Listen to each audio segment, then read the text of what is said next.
Welcome to Big Ramsey News Hub, your trusted hub for global news update. Hey everyone, and welcome to The Explainer. I am absolutely thrilled to have you here today because, well, we're looking at a genuinely consequential global event. Today, we're taking an impartial, purely evidence-based deep dive into the sudden, really intense military escalation between the United States and Iran right near the Strait of Hormuz. We're going to look strictly at the facts, map out the timeline, and place the competing claims from both sides right next to each other.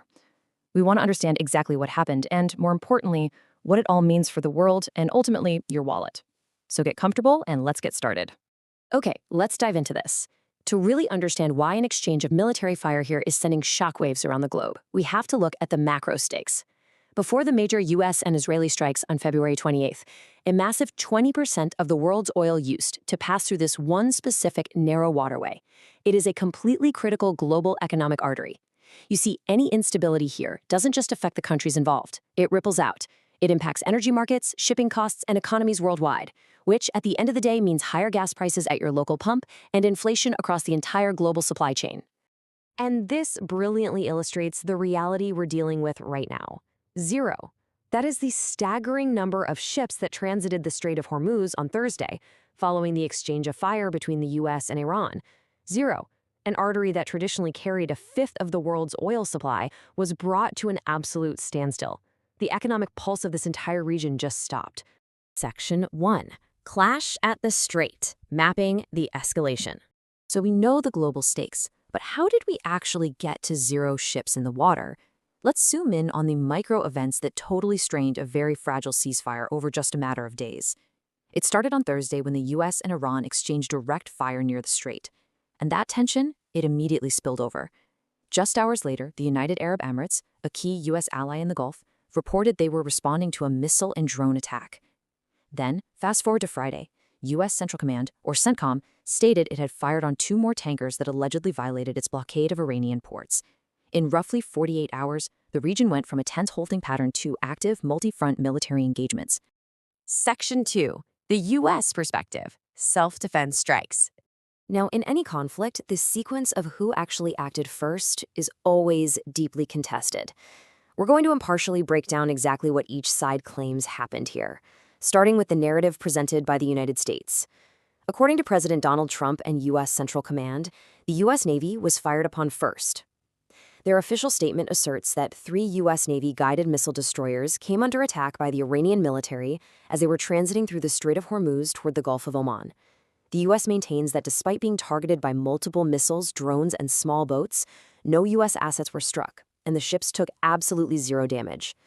In response to this, CENTCOM says it launched what they categorize strictly as self-defense strikes against locations in Bandar Abbas and Qeshm Island. And the sheer scope of the retaliation CENTCOM claims to have carried out, it's pretty staggering. They stated they successfully eliminated the inbound threats and systematically targeted the Iranian military facilities responsible for the attack. This included completely destroying missile and drone launch sites, command and control locations, and crucial intelligence, surveillance, and reconnaissance nodes. President Trump even noted on Truth Social that the Iranian attackers were, quote, completely destroyed along with numerous small boats. And to add a little context, a U.S. official emphasized to NBC News that these strikes were entirely defensive and do not mean a resumption of major combat operations. To fully grasp the current U.S. posture right now, we really have to look at the rhetoric coming from the very top. In an interview with NBC News following the strikes, President Trump said the conflict is over when it's over, but he did claim a military victory. He also presented this rather stark alternative strategy, saying, quote, there is another concept, demolish the country and keep the oil. However, he impartially followed this up by stating he likely wouldn't take that step, explicitly noting that he just doesn't think the American people would really understand that rationale. Still, it's a very heavy statement that underscores the severe military leverage the U.S. believes it currently holds. But here's the thing. This military action isn't happening in a vacuum. It's running right parallel to some incredibly high-stakes diplomacy. When asked about the ongoing efforts to end Iran's nuclear program, President Trump indicated that those talks are very much alive. He stated, we're negotiating that. I think we have a deal on a lot of these things, before adding his own, let's say, colorful characterization of the Iranian leadership. It shows this clear dual-track strategy, intense military enforcement of the blockade, working right alongside active diplomatic negotiations. Section 3. Iran's competing claims, a violation of the ceasefire. Okay, now we're going to pivot completely. We encounter what we call the Rajamon effect, two entirely contradictory accounts of the exact same event. While the U.S. claims they acted purely in self-defense, the Iranian military claims the U.S. fired the first shot, violating the ceasefire entirely. According to an Iranian spokesperson, the U.S. military targeted an Iranian oil tanker moving from coastal waters in the Jask area toward the Strait of Hormuz, as well as a second vessel entering the strait opposite the port of Fujairah in the UAE. Iran insists adamantly that they only fired at U.S. ships after these initial U.S. attacks on their vessels.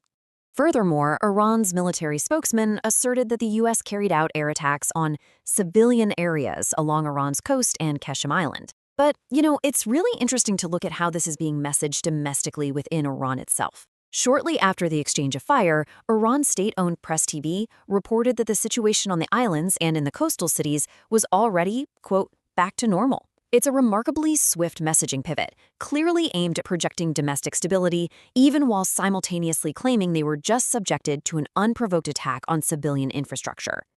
Section 4. A frozen waterway, the immediate impact. Let's step back from the conflicting military narratives for a second and look at the undeniable, tangible reality on the water and how this builds into a massive economic chokehold.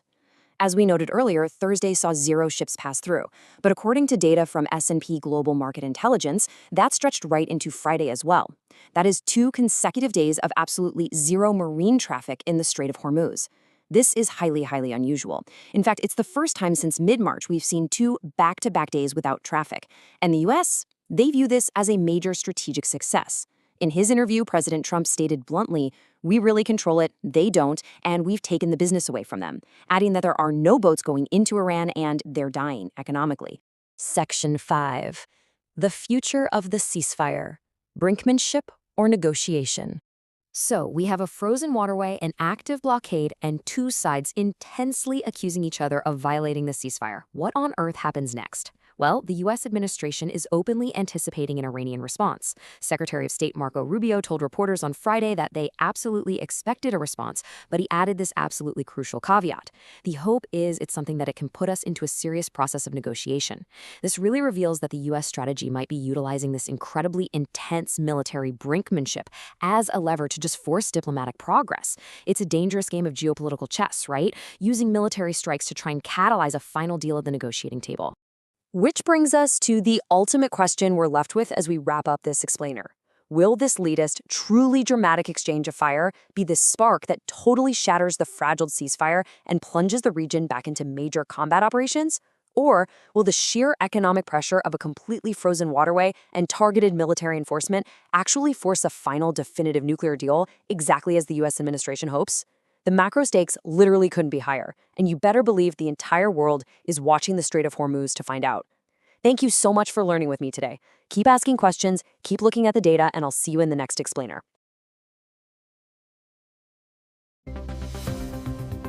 That's it for today's news update. Don't forget to like, share, and subscribe. Thank you.